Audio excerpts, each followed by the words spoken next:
Hello friends, good morning all of you. कैसे हैं आप सब? आई होप आप सब अच्छे होंगे। स्वागत है आप सभी का आपके अपने चैनल जुनून पढ़ाई का में। चलिए हम लोग लूसेंट की पॉलिटी देख रहे हैं एमसीक्यू के माध्यम से, जिसमें हमने ऑलरेडी 7-8 टॉपिक्स कर लिए हैं। आज हम जो है एक नेक्स्ट टॉपिक लेकर के आए हैं, जो टॉपिक 9 है और जिसका नाम क्या है, भारतीय नागरिकता। ठीक है, तो जो हमारी नेशनैलिटी है उसको लेकर के आज के मतलब कि इस वीडियो में पूरी हम चर्चा करने वाले हैं, जिसमें आप देखेंगे कि जो भारतीय नागरिकता संशोधन अधिनियम 1955 आया था वो, और उसके बाद 1955 वाले में संशोधन करके जो 1986 लाया गया है वो भी हम लोग देख लेंगे। साथ में कौन कौन से वो तरीके हैं जिनसे हम भारत के नागरिक बन सकते हैं, या वो कौन से तरीके हैं जिनसे आपकी नागरिकता छीनी जा सकती है, ये सारे पॉइंट्स आज की वीडियो में आपको देखने को मिलेंगे। और हमने कुछ PYQs भी लिए हैं ताकि आपको आइडिया रहे कि किस तरह के क्वेश्चंस मतलब प्रीवियस ईयर में पूछे गए हैं, और साथ में कुछ नए क्वेश्चंस भी लिए हैं जो कि लूसेंट में जो भी पॉइंट्स दिए हुए हैं वहां से। ठीक है, तो चलिए आज की वीडियो को स्टार्ट करते हैं। और अगर आपको वीडियो पसंद आए तो please like, share and subscribe कर लें। चलिए देखते हैं आज का अपना पहला क्वेश्चन। यहाँ आपसे पूछ रहे हैं कि नागरिकता से संबंधित प्रावधान संविधान के किस भाग में है। ऑप्शंस हैं भाग 1 में, भाग 3 में, भाग 2 में और भाग 4 में। ठीक है, तो अभी इसके पहले वाली जो वीडियो है उसके एक दिन पहले हमने संविधान के जो 22 भाग हैं उनसे संबंधित वीडियो बनाया हुआ है। अगर आपने नहीं देखा है तो प्लीज़ चैनल पे प्लेलिस्ट बनी है, वहाँ से जाके देख लीजिए। और अगर आप उसको कंप्लीट डिटेल में भी देखना चाहते हैं तो उसकी भी वीडियो इसी चैनल पे लूसेंट पॉलिटी करके मिल जाएगी आपको। तो चलिए इसका आंसर देख लेते हैं।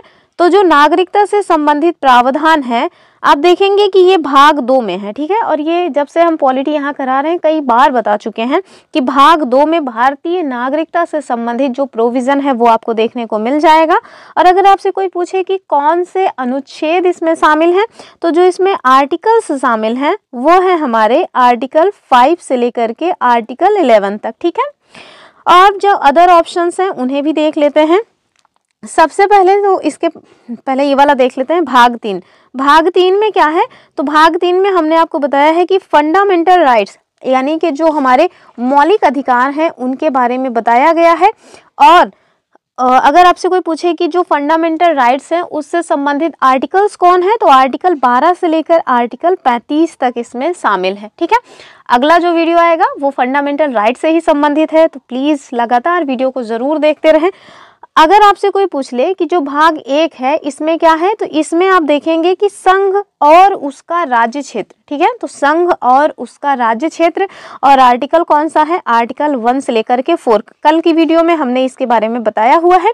और जो हमारा भाग 4 है उसमें क्या है, तो भाग 4 में आपको DPSP के बारे में बताया गया है।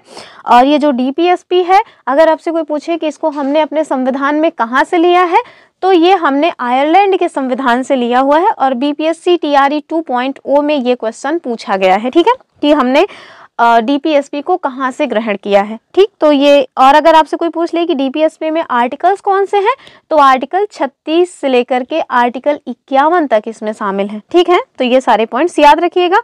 और जो हमारा नागरिकता है ये हमने देख लिया, भाग 2 में है, और आर्टिकल इसमें 5 से लेकर के 11 तक सम्मिलित है। और ये क्वेश्चन उत्तर प्रदेश PCS 2020 में पूछा गया था, यही वाला अगले में हमने उसको लिया भी है। ये देखिए, ये question Uttar Pradesh PCS pre 2020 का है, और पूछा गया था कि भारतीय संविधान के कौन से अनुच्छेद नागरिकता से संबंधित है। ठीक है, ऑप्शंस में देखिए 3 से 10, 4 से 11, 5 से 11 या 6 से 11। तो अब बच्चे ज़्यादातर जो कंफ्यूज होंगे वो 5 और 6 से 11 के मध्य कंफ्यूज होंगे। तो याद रखिएगा 5 से लेकर के 11 तक है भारतीय संविधान में नागरिकता का प्रावधान। ठीक है, ऑप्शन C। अगला क्वेश्चन देखिए कि निम्नलिखित भारतीय संविधान निम्न में से कौन सी नागरिकता प्रदान करता है। ऑप्शन क्या है, डुअल नागरिकता यानी डुअल नेशनैलिटी, एकल नागरिकता, या फिर उपरोक्त दोनों, या मतलब कि नन ऑफ द एबव। तो आप देखिए कि जो हमारा भारत का संविधान है वो आपको एकल नागरिकता जो है वो प्रदान करता है। जबकि अगर कोई आपसे पूछ ले कि डुअल नागरिकता का जो प्रावधान है वो कहाँ है, तो जो अमेरिका का संविधान है वहां पे आप देखेंगे कि डुअल नागरिकता का प्रावधान है। ठीक है, एकल नागरिकता भारत का है। कोई पूछे कि जो हमने एकल नागरिकता का प्रावधान है ये मतलब कि कहाँ के संविधान से इसको लिया हुआ है, तो भैया ये ब्रिटेन के संविधान से हमने ग्रहण किया है। ब्रिटेन के संविधान में भी एकल नागरिकता का प्रावधान है। ठीक है, तो ये वाला पॉइंट भी याद रखिएगा। और ये एकल नागरिकता, डुअल नागरिकता का क्या मतलब है, जैसे आप सबको पता है कि हम सभी भारत संघ में रहते हैं। ठीक है, भारत संघ में रहते हैं, लेकिन कोई व्यक्ति जो ये वीडियो को देख रहा है वो कोई यूपी से होगा, कोई एमपी से होगा, कोई और किसी स्टेट से हो सकता है, मान लीजिए कोई बिहार से है। ठीक है, तो आप देखिए कि आप यूपी, एमपी और बिहार इन सब के क्या हैं, निवासी हैं। जैसे हम यूपी से हैं तो हम यूपी के क्या हैं, यूपी के निवासी हैं। लेकिन आप जैसे एमपी के हैं तो आप एमपी के निवासी हैं, और अगर यदि आप बिहार के हैं तो आप बिहार के निवासी हैं। लेकिन हम तीनों लोगों में कॉमन क्या है, हम तीनों लोगों में कॉमन केवल एक पॉइंट है कि हम सभी भारतीय हैं। और ये जो भारतीय शब्द आप देख रहे हैं यही क्या है, यही हमारी नागरिकता है। ठीक है, हम सबके पास केवल एक नागरिकता है और वो क्या है, वो है भारत देश की नागरिकता। ठीक है, यही अगर आप देखेंगे अमेरिका में, ठीक है, यही अमेरिका में आप देखेंगे तो अमेरिका में सपोज दैट कोई 2-3 व्यक्ति हैं और वो लोग मतलब अलग अलग उनके जो स्टेट हैं वहाँ देखेंगे 50 प्रांत हैं, तो उन 50 में से कहीं से भी अगर बिलोंग करते हैं तो आप देखिए कि उन्हें प्रांत की अलग नागरिकता मिलेगी और अमेरिका संघ की अलग नागरिकता मिलेगी। और यही कारण है कि ये माना जाता है कि वहाँ पे डुअल नागरिकता का प्रावधान है, यानी कि दोहरी नागरिकता अमेरिका में मिलती है, लेकिन हमारे यहाँ ऐसा नहीं है। ठीक है, तो चलिए अगला क्वेश्चन देख लेते हैं। और ये क्वेश्चन हमने बताया कि यूपीपीसीएस प्री 1994 में पूछा गया था। ठीक है, चलिए अगला क्वेश्चन देखते हैं। और ये देखिए यूपीपीसीएस प्री 2015 का क्वेश्चन है। क्या क्वेश्चन है, कह रहे हैं कि भारत में प्रचलित जो नागरिकता है वो निम्नलिखित विशेषताओं में से कौन सा सही है। ठीक है, ऑप्शंस क्या हैं, पहला है कि राज्य तथा राष्ट्र की दोहरी नागरिकता। और हाँ, अगर आप चाहते हैं कि नागरिकता के बारे में बहुत डिटेल में पढ़ना तो हमने इसी चैनल पर लक्ष्मीकांत जो पॉलिटी है उससे नागरिकता को कंप्लीट कराया है, वहां जाके आप इसको पूरा बहुत डिटेल में देख सकते हैं। और अगर उससे थोड़ा शॉर्ट में देखना चाहते हैं तो डिटेल में हमने इसको लूसेंट से भी कवर कराया हुआ है अपने इसी चैनल पे, उसमें भी आप जाके देख सकते हैं। लूसेंट पॉलिटी करके उसका जो प्लेलिस्ट है वो बना हुआ है। ठीक है, तो दोनों में से आप कहीं से भी देख सकते हैं, आपको बहुत अच्छी नॉलेज मिल जाएगी। तो चलिए इस क्वेश्चन को देखेंगे कि राज्य तथा राष्ट्र की दोहरी नागरिकता। तो अभी हमने ऊपर वाले वीडियो में मतलब ऊपर वाले क्वेश्चन बताया था कि हमारे यहाँ एकल नागरिकता का प्रावधान है। ठीक है, तो ये तो होगा नहीं। कह रहे हैं राज्य की एकल नागरिकता, तो नहीं, राज्य की एकल नागरिकता नहीं है, संपूर्ण भारत की एकल नागरिकता। तो ये बात एकदम सही है कि कोई भी व्यक्ति हो अगर वो भारत के किसी भी राज्य या किसी भी यूनियन टेरिटरी में रह रहा है तो वह भारत का नागरिक कहलाएगा। ठीक है, कि उस जगह का वो क्या कहलाएगा, तो उस स्टेट या उस यूनियन टेरिटरी का वो मतलब कि कहलाएगा निवासी, जबकि नागरिक कहलाएगा वो भारत देश का। ठीक है, कह रहे हैं भारत और अन्य देश की दोहरी नागरिकता, तो ऐसा कुछ है ही नहीं। अगर आप भारत के नागरिक हैं और किसी अन्य देश की नागरिकता ग्रहण कर लिए तो आपसे भारत देश की नागरिकता जो है वो अपने आप ही छीन ली जाएगी, तो ये तो होगा ही नहीं। ठीक है, तो इसका जो सही आंसर है वो क्या हो जाएगा, ऑप्शन सी वाला, यानी कि संपूर्ण भारत की एकल नागरिकता का प्रावधान हमारे यहाँ है। ठीक, ऑप्शन सी। और ये क्वेश्चन भी देख लीजिए, बता दिया कब पूछा गया है। अगला क्वेश्चन देखिए, अगला जो क्वेश्चन है, कह रहे हैं कि भारतीय नागरिकता नहीं प्राप्त की जा सकती, यानी कि आपको बताना है कि वो कौन सा आधार है जिस पर आपको भारत की नागरिकता नहीं मिलेगी। ऑप्शन क्या है, जन्म द्वारा, तो जन्म द्वारा तो मिल जाती है, अगर आपका जन्म भारत देश में हुआ है तो आप भारत के नागरिक कहलाएंगे, तो ये तो नहीं होगा। किसी भूभाग के सम्मिलन द्वारा, तो ये बात भी सही है, अगर भारत देश कल को किसी भी देश का कोई भी भूभाग मतलब कि अधिग्रहित कर लेता है, अधिग्रहण कर लेता है, तो वहाँ के जो भी नागरिक पहले से रह रहे थे वो सब भारत देश के नागरिक कहलाएंगे। अभी हम लोग देखेंगे कि कैसे कैसे हमें भारत की नागरिकता मिलती है, तो उसमें ये सारे पॉइंट्स आपको मिलेंगे। रजिस्ट्रीकरण द्वारा, तो ये बात भी सही है, रजिस्ट्रीकरण भी एक माध्यम है जिससे हम भारत की नागरिकता प्राप्त कर सकते हैं। लेकिन बैंक में हमारे यहाँ आप मतलब कि भारतीय बैंक में पैसा जमा करें और उससे आपको भारत की नागरिकता मिल जाएगी, तो ऐसा बिल्कुल भी नहीं है।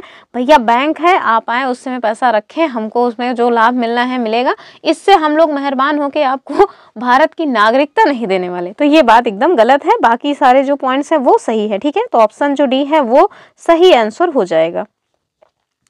अगला क्वेश्चन देखिए, ये थोड़ा लेंदी क्वेश्चन है और ये क्वेश्चन भी पूछा ही गया है। कह रहे हैं कि भारत का नागरिक यानी कि भारत का एक नागरिक अपनी नागरिकता खो देगा यदि वह, तो कौन से आधार है जिस आधार पर आपसे भारत देश की नागरिकता छीन ली जाएगी, वही यहाँ पूछ रहे हैं। कह रहे हैं कि भारतीय नागरिकता परित्याग कर दे, यानी कि अगर आप भारत की नागरिकता को परित्याग कर देते हैं, स्वयं से छोड़ देते हैं, तो बात सही है। अगर आप स्वयं ही भारत की नागरिकता छोड़ देंगे तो जाहिर सी बात है कि आपने भारत देश की नागरिकता खो दी। ठीक है, दूसरा क्या है, स्वेच्छा से अन्य देश की नागरिकता प्राप्त कर लें, तो ये बात भी सही है। अगर आप किसी अन्य देश की नागरिकता ग्रहण करते हैं तो भी आपसे भारत देश की जो नागरिकता है वो छीन ली जाएगी। ठीक, किसी अन्य देश के नागरिक से विवाह करने से, तो ऐसा कुछ भी नहीं है भैया, आप किसी भी देश के नागरिक से विवाह करें उससे आपकी नागरिकता नहीं छीनी जाएगी। इवन अगर आप भारत देश के किसी पुरुष से किसी अन्य देश से कोई महिला है किसी अन्य देश की है और वो भारत देश के किसी पुरुष के साथ विवाह करती हैं तो उन्हें भारत देश की नागरिकता मिल जाएगी। ठीक है, तो छीनी नहीं जाती, तो ये बात गलत है। कह रहे हैं भारत सरकार की आलोचना करके, भैया ये तो सरासर गलत है। भारत देश लोकतांत्रिक व्यवस्था है भारत देश में, यहाँ आप सरकार की आलोचना करेंगे तो इसका मतलब ये थोड़ी ना है कि भारत देश जो है आपसे आपकी नागरिकता छीन लेगा, तो फिर गलत बात है ना, ये तो बिल्कुल भी नहीं होगा। तो आप देखिए तीसरा भी नहीं होना चाहिए, चौथा भी नहीं होना चाहिए, तो यहाँ चौथा है गलत, यहाँ तीसरा है गलत, यहाँ भी तीसरा है गलत। तो आप देखिए सी वाला जो है वो सही हो जाएगा, यानी कि 1 और 2 ये दोनों सही हैं, बाकी जो अदर ऑप्शन है वो सर गलत है। ठीक है, तो आपकी नागरिकता कैसे छीन ली जाएगी, अगर आप भारत की नागरिकता स्वयं परित्याग कर दें या फिर किसी अन्य देश की नागरिकता ग्रहण कर लें, तो इस तरह से आपकी जो नागरिकता है वो छीन जाएगी। ठीक है, और भी एक तरीका है भारत देश से आपकी नागरिकता छीनने की, और वो क्या है, भारत सरकार जो है आप कोई ऐसा कांड कर दे जिससे भारत सरकार खुद ही आपकी नागरिकता छीन ले तो भी आपकी नागरिकता समाप्त हो जाएगी। तो वो 3 आधार हैं जिससे भारत सरकार मतलब कि भारत की नागरिकता आपसे छीनी जा सकती है, तो ये तीनों आधार हमने आपको बता दिया। ठीक है, ऑप्शन सी इसका सही आंसर भी हो जाएगा, ये बता दिए। अब हम लोग देखेंगे अपना अगला क्वेश्चन, ये देखिए यहाँ पे मैंने इसका एक्सप्लेनेशन जो है वो दे दिया है और एक जो अन्य है वो भी बता दिया है। चलिए अगला क्वेश्चन देखेंगे, क्वेश्चन नंबर 6, ये भी थोड़ा लेंदी क्वेश्चन है। 1 से लेकर के 8 तक जो क्वेश्चंस हैं वो सब हमने घटना चक्र से लिए हैं, PYQs, बाकी अगले जो क्वेश्चंस आपको मिलेंगे वो सब हमने खुद ही बनाए हैं।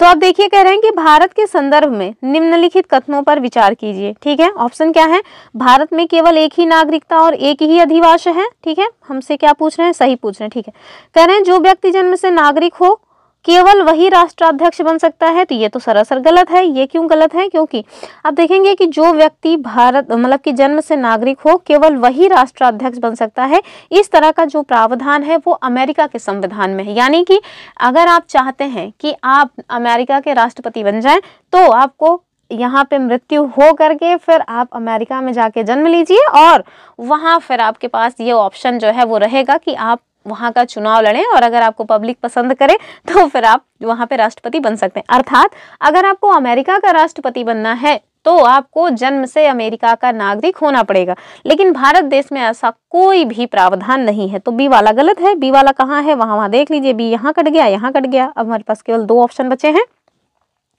तीसरा कह रहे हैं कि जिस विदेशी को एक बार भारत की नागरिकता मिल गई फिर किसी भी परिस्थिति में इसे वंचित नहीं किया जा सकता। तो ये अपने आप में बहुत अतिशयोक्तिपूर्ण कथन है कि उसे किसी भी परिस्थिति में वंचित नहीं किया जाएगा, तो ये तो गलत है ना, तो ये तो बिल्कुल भी नहीं होगा। तो तीसरा वाला भी निपट गया। इसका जो सही आंसर है वो हो जाएगा ए वाला, यानी कि केवल ए विकल्प जो है वो सही है कि भारत में केवल एक ही नागरिकता और एक ही अधिवास का प्रावधान है। Option A is the correct answer of this question. Next question पे मूव ऑन करते हैं, और ये क्वेश्चन देखिए, यहां आपसे कह रहे हैं कि निम्नलिखित कथनों पर विचार कीजिए। नागालैंड, असम, मणिपुर, आंध्र प्रदेश, सिक्किम, मिजोरम, अरुणाचल प्रदेश और इसके बाद कह रहे हैं कि गोवा की जो प्रादेशिक मांगे हैं इनको देखते हुए भारत के संविधान में अनुच्छेद 371 से लेकर के अनुच्छेद 371 आई जोड़ा गया। ठीक है। और दूसरा क्या है, दूसरा कह रहे हैं भारत तथा संयुक्त राज्य अमेरिका के संविधानों में दो राजतंत्र, संघ और राजतंत्र हैं, किंतु नागरिकता एकहरी है। तो ये बात थोड़ा सा गलत हो रहा है, क्यों गलत हो रहा है अभी बता रहे हैं। तीसरा कह रहे हैं कोई व्यक्ति जो देशीकरण द्वारा भारत का नागरिक है कभी भी अपनी नागरिकता से वंचित नहीं किया जा सकता। तो ये कभी भी जो है वो अपने आप में अतिशयोक्तिपूर्ण है, तो ये तो गलत है। ठीक है। तो आप देखिए कि बी वाला भी गलत है और सी वाला भी गलत है। तो बी कहाँ है, बी यहाँ पे दिया हुआ है तो गलत हो जाएगा, सी यहाँ है, ये भी गलत हो जाएगा। तो इसका जो सही आंसर है वो तो हो जाएगा डी वाला, यानी कि ऑप्शन जो डी है वो सही है। और ये क्वेश्चन आईएएस प्रीलिम्स 2005 में पूछा गया है और ये सारे के सारे पॉइंट्स आपको भी यहीं से लूसेंट में दिए गए हैं। तो ये मत सोचिएगा कि हम लूसेंट से ही इतर पढ़ा रहे हैं, लूसेंट से ही पढ़ा रहे हैं, बशर्ते क्वेश्चंस जो प्रीवियस ईयर के हैं वो भी आप देखते चलें, ताकि आपको एक मोटा मोटा आइडिया रहे ना कि कैसे कैसे क्वेश्चंस बन सकते हैं, उनका नेचर कैसे है। ठीक है। तो दूसरा वाला क्यों गलत है, पहला वाला तो सही है, अभी एक्सप्लेन भी कर रहे हैं इसको। दूसरा वाला देखिए क्यों गलत है। दूसरे वाले में कह रहे हैं कि भारत तथा यूएस के संविधान में दो राजतंत्र हैं, संघ और राज्य। तो एकदम सही बात है। हमारे यहाँ देखिए 28 राज्य हैं, 8 यूनियन टेरिटरीज हैं। तो हमारा जो भारत संघ है उसमें आप देखिए कि 28 राज्य और 8 यूनियन टेरिटरी हैं। ठीक है। और वैसे ही आप अमेरिका में देखिए, अमेरिका संघ है, उसमें भी लगभग आपको 50 प्रांत देखने को मिलेंगे। ठीक है।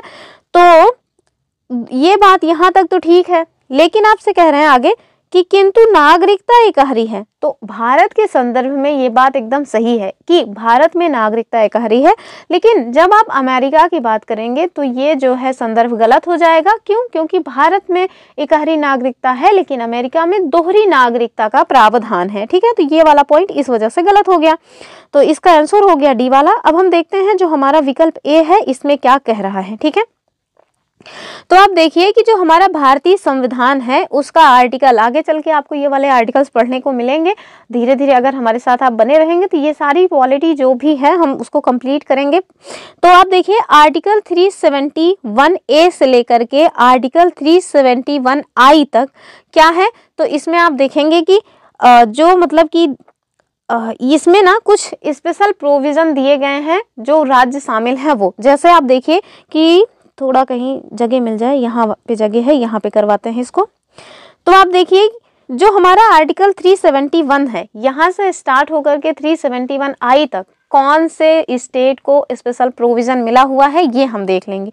तो सबसे पहले तो आप देखिए कि 371A, और ये जो 371A है इसमें किसको मिला है, तो इसमें मिला हुआ है नागालैंड को। ठीक है। 371 ये डायरेक्ट क्वेश्चन बनता है। 371A में क्या है, 371B में क्या है, 371C में क्या है, तो इसको पूरा याद कर लीजिएगा।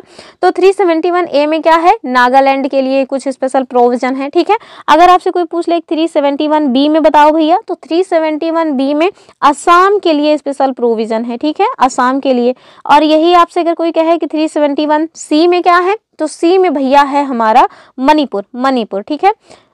फिर आप देखिए कि डी में क्या है, अब इसको आप समझते जाइएगा। डी में क्या है, डी में जो बताया गया है वो आंध्र और तेलंगाना राज्य के लिए बताया गया। ठीक है, आंध्र और तेलंगाना राज्य के लिए बताया गया है।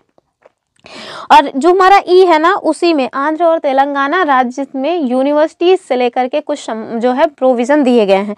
तो आप डी के बाद ई हो गया। यफ देखिए, यफ में क्या है, तो यफ में जो है सिक्किम के लिए कुछ स्पेशल प्रावधान है। किसके लिए, सिक्किम के लिए यफ में है। जबकि जी में है मिजोरम के लिए। ठीक है, जी में मिजोरम के लिए है। जी के बाद यच आएगा। और यच में किसके लिए है, तो यच में आप देखेंगे तो अरुणाचल प्रदेश के लिए कुछ स्पेशल प्रावधान है। किसके लिए, अरुणाचल प्रदेश के लिए यच में है। और जो हमारा आई है इसमें किसके लिए है, तो गोवा के लिए कुछ विशेष उपबंध किए गए हैं। ठीक है, तो याद रखिएगा 371A में नागालैंड, 371B में असम, 371C में मणिपुर और 371D में आपको आंध्र और तेलंगाना मिलेगा। और 371F में सिक्किम है, जी में मिजोरम है, यस में अरुणाचल है और आई में गोवा के लिए प्रावधान किए गए हैं। तो ये पॉइंट्स भी आप याद रखिएगा। ठीक है, ये क्वेश्चन बनते रहे हैं, आगे भी बनेंगे ही। अगला क्वेश्चन देखिए, अब आ गया है हमारा जो भारत का नागरिकता संशोधन अधिनियम है वो। ठीक है, तो यहाँ आपसे क्या कह रहे हैं कि भारतीय नागरिकता अधिनियम 1955 के अनुसार जन्म से भारतीय नागरिकता प्राप्त करने के लिए क्या क्या शर्तें हैं, यानी कि अगर कोई व्यक्ति जन्म से भारत का नागरिक है तो वो कौन सी शर्तें हैं जिससे आप भारत के नागरिक हैं। तो जैसे हम लोग जन्म से भारत के नागरिक हैं, क्यों? क्योंकि हमारा जन्म भारत देश में हुआ है। तो चलिए देख लेते हैं ऑप्शंस क्या है। भारत में जन्म लेना, दूसरा कह रहे भारत के बाहर जन्म लेना, तो अगर भारत में जन्म से की बात हो रही तो बाहर से तो कोई मतलब ही नहीं हुआ। फिर कह रहे माता पिता दोनों का भारतीय होना या दादा दादी का भारतीय होना। जब हमारी बात यहाँ हो रही है कि आप बताओ जन्म से भारतीय नागरिकता प्राप्त करने का क्या आधार है, तो जाहिर सी बात है कि आपको भारत देश में जन्म लेना होगा। ठीक है, तो ए वाला जो है वो सही हो जाएगा। अगले क्वेश्चन में देखेंगे हम लोग। ठीक है, पहले अब हम लोग देख लेते हैं जो हमारा ये मतलब कि नागरिकता अधिनियम है, भारतीय नागरिकता अधिनियम 1955, जिसको हम क्या कहते हैं, भारतीय नागरिकता अधिनियम 1955 है। इसमें क्या क्या प्रोविजन है। ठीक है, तो इसके अनुसार कुछ आधार बताए गए हैं जिस आधार पर आप भारत देश की नागरिकता प्राप्त कर सकते हैं। ठीक है, जिसमें जो पहला आधार है वो क्या है, तो बाय बॉर्न यानी कि जन्म से। ठीक, जन्म से। और जन्म से भारत का नागरिक कौन कहलाएगा, तो प्रत्येक वह व्यक्ति जिसका जन्म जब हमारा संविधान लागू हुआ, और कब लागू हुआ था, तो 26 जनवरी 1950 को। ठीक है, तो कोई भी ऐसा व्यक्ति जिसका जन्म 26 जनवरी 1950 को हुआ हो या फिर इसके बाद हुआ हो, वो व्यक्ति भारत का नागरिक कहलाएगा जन्म से। ठीक है, इसमें अपवाद स्वरूप है, जो राजनयिक के बच्चे या विदेशियों के बच्चे हैं वो इसमें शामिल नहीं होते हैं, तो ये पॉइंट याद रखिएगा। ठीक है, दूसरा क्या है, दूसरा है वंश परंपरा के आधार पर। ठीक है, तो वंश परंपरा के आधार पर भी भारत की नागरिकता मिलती है। और उसके लिए क्या प्रावधान है, उसके लिए क्या शर्तें हैं, तो भारत के बाहर अन्य देश में कोई भी बच्चा जो भारत देश के बाहर या किसी अन्य देश में 26 जनवरी 1950 के पश्चात जन्म लेता है और वो भारत की मतलब कि भारत का नागरिक माना जाएगा यदि उसके जन्म के समय उसके माता पिता में से किसी भी एक के पास भारत की नागरिकता हो। यानी कि 26 जनवरी 1950 से या तो उसी दिन या उसके पश्चात कोई भी ऐसा बच्चा जिसके माता पिता भारत के नागरिक हैं और उसका जन्म किसी भी अदर कंट्री में हो रहा है, तो वो व्यक्ति या वो बच्चा वंश परंपरा के आधार पर भारत का नागरिक माना जाएगा। ठीक है, ये पॉइंट याद रखिएगा।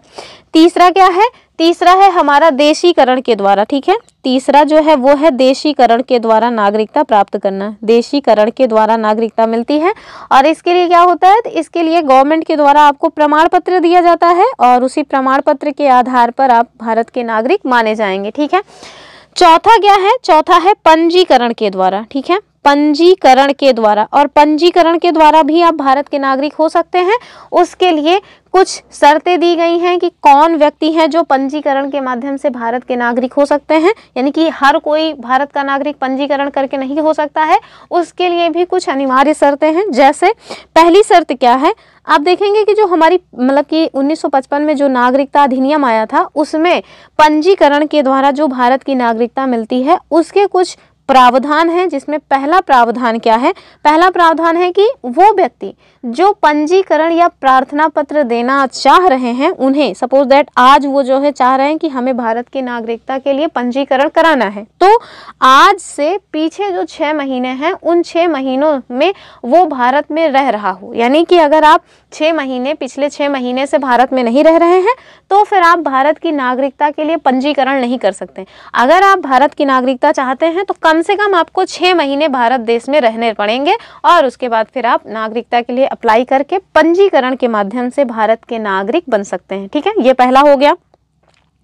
दूसरा क्या है, दूसरा है कि वे भारतीय तो जो कि अविभाज्य भारत में मतलब कि अविभाज्य भारत में वो भारत के नागरिक थे लेकिन कहीं और रह रहे थे, तो वो भी मतलब कि भारत में पंजीकरण के माध्यम से भारत की नागरिकता प्राप्त कर सकते हैं। अर्थात जो हमारा 15 अगस्त 1947 में भारत देश आज़ाद हुआ है उसके पहले भारत देश और पाकिस्तान दोनों एक ही देश थे। तो अगर कोई ऐसा व्यक्ति जो भारत देश और पाकिस्तान जब अलग नहीं हुआ था उसके पहले भारत का नागरिक था लेकिन कहीं और रह रहा था, तो अब वो चाह रहा है कि अब हमें भारत की नागरिकता मिल जाए, तो उसके लिए उसको क्या करना पड़ेगा, पंजीकरण कराना पड़ेगा और फिर वो भारत की नागरिकता उसको मिल जाएगी। ठीक है, तीसरा क्या प्रावधान है, तीसरा है कि ऐसी कोई भी महिलाएं जो किसी भारतीय पुरुष के साथ विवाह कर लें या मतलब विवाह कर चुकी हों या आगे उनको करना है तो वो लोग भी मतलब कि भारत की नागरिकता आराम से पंजीकरण के माध्यम से प्राप्त कर सकती हैं। ठीक है, चौथा क्या प्रावधान है?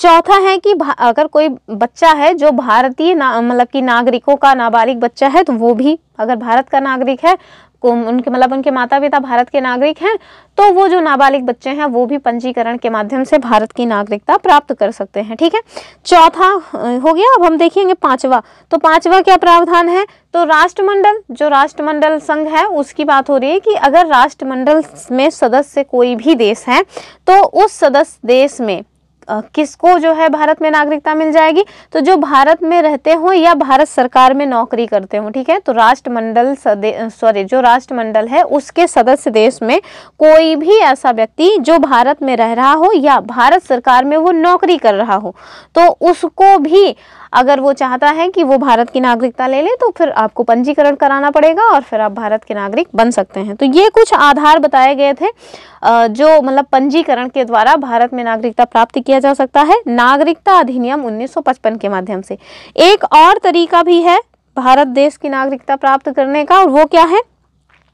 वो है भैया भूमि विस्तार के द्वारा। ठीक है, भूमि विस्तार के द्वारा। और ये भूमि विस्तार क्या है? तो भूमि विस्तार का मतलब हुआ कि सपोज दैट भारत देश कल जो है जाकर के पाकिस्तान का जो पंजाब वाला प्रांत है वहां पे कब्जा कर ले। ठीक है, और उसको घोषित कर दे कि ये अब हमारी टेरिटरी है। ठीक है, तो वहां पे जो भी व्यक्ति हैं, चाहे वो मतलब कि कोई भी व्यक्ति हो, वो पाकिस्तान के उस टाइम तक नागरिक थे, लेकिन जिस क्षण से भारत देश की वो टेरिटरी घोषित हो जाएगी उसी क्षण से वहां के जो नागरिक हैं वो भारत के नागरिक माने जाएंगे। ठीक है, तो ये भूमि विस्तार के माध्यम से भी भारत की नागरिकता प्राप्त की जा सकती है। तो ये टोटल 5 आधार थे जो 1955 का नागरिकता अधिनियम आया था जिसके तहत भारत की नागरिकता प्राप्त की जा सकती थी। टोटल 5 आधार थे। वो 5 आधार कौन है? पहला तो है जन्म से, दूसरा है वंश परंपरा के माध्यम से, तीसरा है देशीकरण के द्वारा, और चौथा है पंजीकरण के द्वारा, और पांचवा है भूमि विस्तार के द्वारा। ठीक है, तो ये पॉइंट्स याद रखिएगा। अब हम लोग अपना जो अगला क्वेश्चन है उसकी बात करते हैं। ये क्या हो रहा है? तो ये हो गया, क्वेश्चन नंबर 9 पे आ गए हैं। क्वेश्चन नंबर 9 में क्या कह रहे हैं?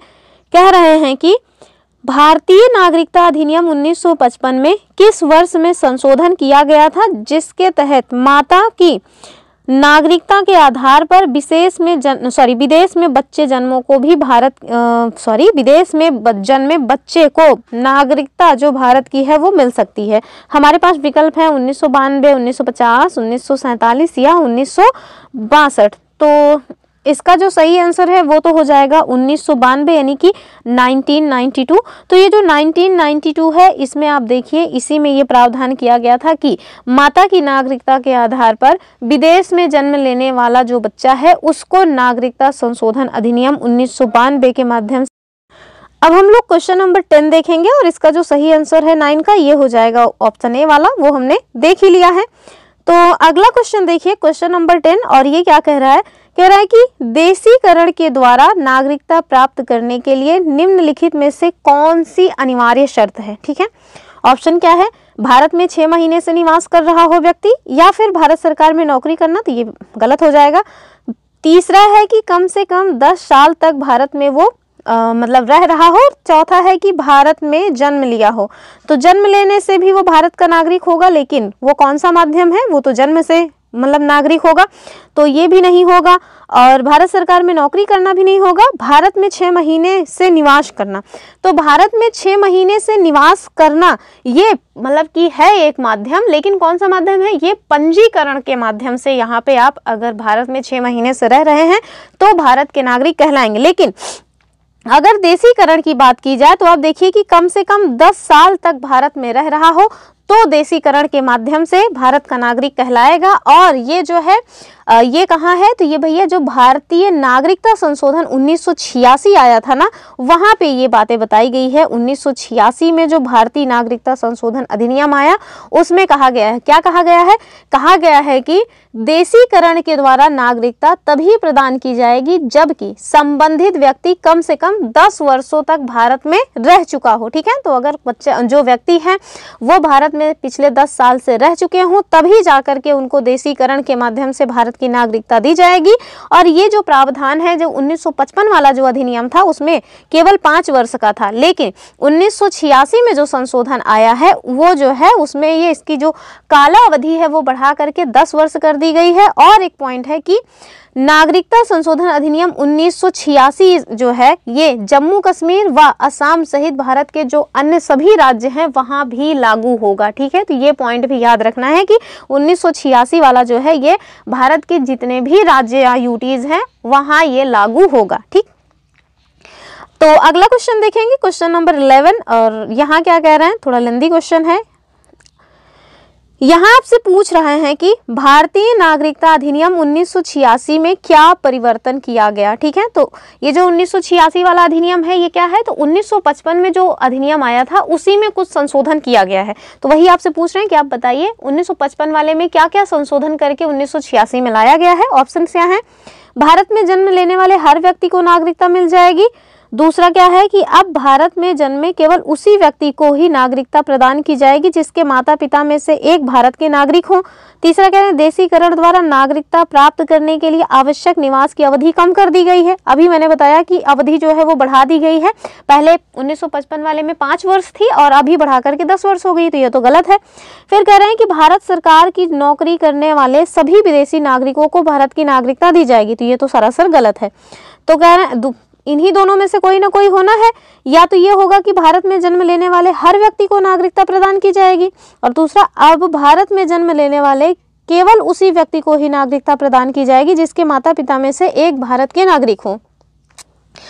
तो जो इसका सही आंसर है वो तो हो जाएगा हमारा ऑप्शन बी वाला, यानी कि अब भारत में जन्मे केवल उसी व्यक्ति को ही नागरिकता प्रदान की जाएगी जिसके माता पिता में से मतलब कोई ना कोई एक व्यक्ति जो है वो भारत का नागरिक हो। अगर जो है भारत का नागरिक ना मम्मी है ना पापा हैं तो फिर जो है उस बच्चे को भारत की नागरिकता नहीं मिलेगी। तो नागरिकता अधिनियम 1986 के बारे में देख लेते हैं, इसमें क्या क्या प्रावधान है। ठीक है, तो आप देखिए जो भारतीय नागरिकता संशोधन अधिनियम 1986 है ना, इसमें क्या क्या प्रावधान किए गए हैं। और ये याद रखिएगा कि ये भारतीय नागरिकता संशोधन अधिनियम 1955 में ही संशोधन करके इसको लाया गया है, और इसके माध्यम से तीन पॉइंट्स बताए गए हैं नागरिकता ग्रहण करने के। और वो पहला क्या है, पहला है कि अब भारत में जन्मे केवल उस व्यक्ति को ही भारत की नागरिकता प्रदान की जाएगी जिसके माता पिता में से कोई एक भारत का नागरिक हो। ठीक है, पेरेंट्स में अगर कोई भी एक जो पेरेंट है वो मतलब भारत का नागरिक है तो उसके जो भी बच्चे हैं वो भारत के नागरिक कहलाएंगे। ठीक है, तो ये पहला आधार है। दूसरा आधार क्या है, दूसरा आधार ये है कि जो व्यक्ति पंजीकरण के माध्यम से भारत का नागरिक बनना चाहेगा उसको कम से कम 5 वर्ष तक भारत में निवास करने होगा। ठीक है, लेकिन पहले क्या था, पहले ये था कि मतलब कि 6 माह तक अगर आप भारत देश में रह रहे हैं तो आप भारत के नागरिक बन सकते थे पंजीकरण के माध्यम से। ठीक है, पंजीकरण और देशीकरण दोनों अलग अलग पॉइंट्स हैं, याद रखिएगा। 1955 में जो हम पढ़ा रहे थे तो उसमें हमने बताया था कि पंजीकरण के माध्यम से आप अगर पिछले 6 महीने से भारत देश में रह रहे हैं तो पंजीकरण करा के आप भारत के नागरिक हो सकते हैं। लेकिन 1986 वाले में ये परिवर्तन किया गया है, यानी कि 1955 का जो था उसी में परिवर्तन करके 1986 में लाया गया, और उसमें ये कहा गया कि अब अगर आप पंजीकरण के माध्यम से भारत के नागरिक बनना चाहते हैं तो कम से कम आपको भारत देश में 5 वर्ष बिताना पड़ेगा। ठीक है, अगर आप भारत देश में 5 वर्ष नहीं रहे हैं तो आपको भारत की नागरिकता पंजीकरण के माध्यम से नहीं दी जाएगी। ठीक है, तीसरा क्या है, तीसरा है देशीकरण के द्वारा। और ये देशीकरण के द्वारा कैसे मिलेगी, तो देशीकरण के लिए आपको वही करना है कि देशीकरण के द्वारा जो नागरिकता है वो तभी मिलेगी जबकि वो व्यक्ति जिसको नागरिकता लेना है वो कम से कम 10 साल से भारत में रह रहा हो। यानी कि अगर आप भारत देश में 10 साल तक रह चुके हैं तभी आपको देशीकरण के माध्यम से नागरिकता दी जाएगी, अन्यथा आपको नागरिकता नहीं मिलेगी। ठीक है, तो 1955 1986 दोनों लेकर के बड़ा कन्फ्यूजन रह सकता है, 2-4 बार पढ़ेंगे तो फिर चीज़ें कन्फर्म हो जाएंगी। ठीक है, तो ये 3 आधार बताए गए हैं 1986 में किस तरह से आप जो है भारत की नागरिकता ले सकते हैं। तो इसका जो सही आंसर है वो हमने बता दिया, ऑप्शन बी हो जाएगा। ठीक है, नेक्स्ट क्वेश्चन की तरफ मूव ऑन करते हैं, क्वेश्चन नंबर 12। और अगर अभी तक वीडियो में बने हैं तो प्लीज वीडियो को लाइक शेयर जरूर करें। क्वेश्चन नंबर 12 कह रहे हैं कि भारतीय नागरिकता अधिनियम 1955 के अनुसार पंजीकरण द्वारा नागरिकता प्राप्त करने के लिए कौन पात्र है। तो पंजीकरण की बात हो रही है यहाँ पे। ठीक है, पंजीकरण में जो व्यक्ति भारत में 6 महीने से, बिल्कुल नहीं, 6 महीने तो 1955 में था, तो ये तो नहीं होगा। जो व्यक्ति भारत में 10 साल से, तो ये तो देशीकरण के माध्यम से है, तो ये भी नहीं होगा। जो व्यक्ति भारत में 5 साल से, एकदम सही बात है कि अगर व्यक्ति 5 साल से भारत देश में नागरिक है, और ये भारतीय नागरिकता अधिनियम 1955 के अनुसार कह रहे हैं ना, तो अरे भैया 1955 के अनुसार तो 1955 के अनुसार तो पहला वाला सही हो जाएगा, मैं इसको 1986 समझ रही थी। तो भैया देखिए इसका जो सही आंसर है वो ए वाला हो जाएगा, क्योंकि 1955 पूछ रहा है, मैं 1986 समझ रही थी इसको। तो 1955 के अनुसार तो वही व्यक्ति जो है पंजीकरण के माध्यम से भारत का नागरिक होगा जो भारत में पिछले 6 महीने से रह रहा हो। ठीक है, तो ऑप्शन ए जो है वो सही हो जाएगा। ये जो प्रावधान है ये तो 1986 में है। ठीक है, तो चलिए, कह रहे हैं जो व्यक्ति 1 साल से रह रहा हो तो इसका तो कोई मतलब ही नहीं है, तो ये भी गलत हो जाएगा, ए वाला सही हो जाएगा। ठीक है, ऑप्शन जो ए है वो एकदम सही है। ठीक, तो ये ऐसे ही जो भी ईयर वगैरह दिए रहे ना, उसमें कंफ्यूजन हो सकता है, थोड़ा ध्यान से देख लिया करिए आप लोग भी। चलिए अगला क्वेश्चन देखेंगे, क्वेश्चन नंबर 14, और ये क्या है, कह रहे हैं कि भूमि विस्तार के द्वारा जो नागरिकता प्राप्त करने की मतलब कि तरीका है वो क्या है, आप बताइए। पहला कह रहे हैं कि यदि कोई नया क्षेत्र भारत में शामिल किया जाता है तो उस क्षेत्र में रहने वाले व्यक्ति स्वतः भारत के नागरिक बन जाते हैं। ठीक है, तो मैंने अभी पंजाब वाला जो एग्जाम्पल है वो देख करके बताया है, तो ये तो सही हो जाएगा। ठीक है, दूसरा क्या कह रहे हैं कि यदि कोई भारतीय नागरिक किसी अन्य देश में भूमि खरीदता है तो वह उस देश का नागरिक बन जाता है, तो ये तो बेकार सी बातें हैं।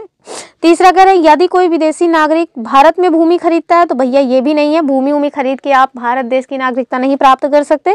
चौथा कह रहे हैं कि भारत सरकार द्वारा किसी व्यक्ति को विशेष रूप से भूमि प्रदान की जाती है, तो भूमि प्रदान करना दूसरी बात है, नागरिकता प्रदान करना दूसरी बात है। तो इसका जो सही आंसर है वो तो केवल यही है कि यदि कोई नया क्षेत्र भारत में शामिल किया जाता है तो वहां पे रहने वाले जो व्यक्ति हैं वो स्वतः ही भारत के नागरिक कहलाएंगे। ठीक, ऑप्शन ए जो है वो करेक्ट हो जाएगा।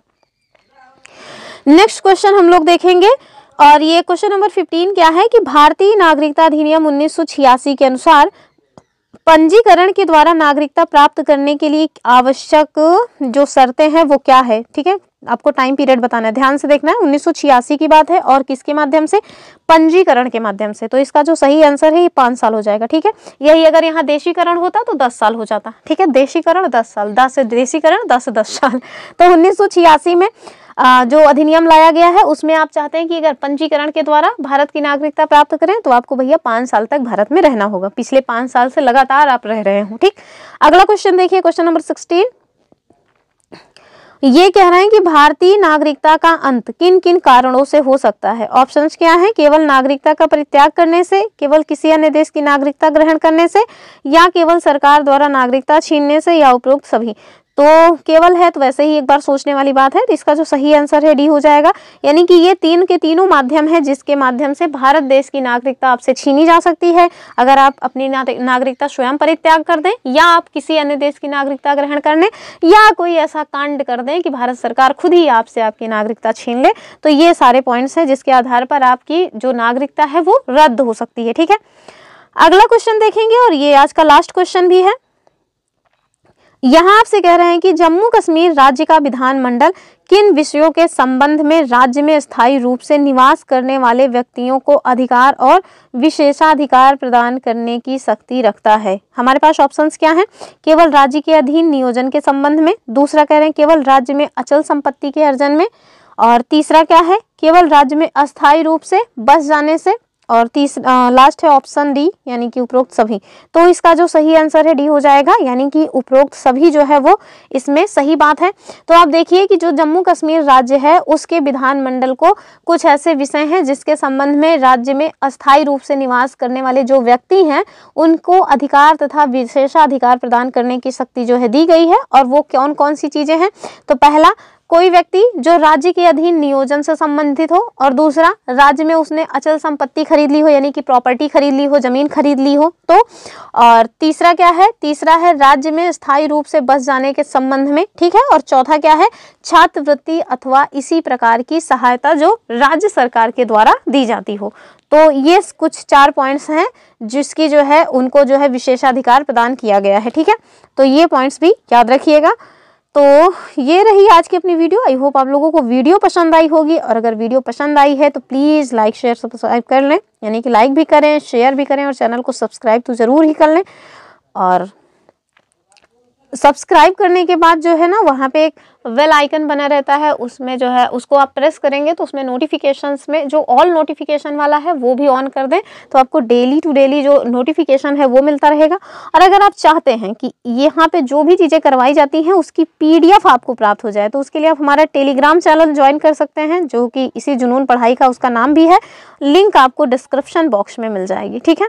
तो चलिए, और अगर आपके मन में किसी भी प्रकार का कोई डाउट है तो उसको कमेंट कर सकते हैं। बस ध्यान रहे कि वीडियो से रिलेटेड कोई कमेंट हो तभी करिएगा। अगर किसी भी प्रकार की कोई समस्या आ रही है वीडियो से रिलेटेड तभी। अब ये सारे कमेंट मत पूछिएगा कि मैम आप PDF कैसे बनाते हो, वीडियो कैसे बनाते हो, ये सब फालतू की चीज़ें हैं। इन सब के लिए यूट्यूब पे बहुत सारे वीडियोज़ हैं, हज़ारों वीडियोज़ पड़े हुए हैं, वहाँ से आप जाके सीख सकते हैं। तो चलिए फिर मिलेंगे अपने नेक्स्ट वीडियो में, तब तक के लिए जय जय हिंद, यानी कि जय हिंद।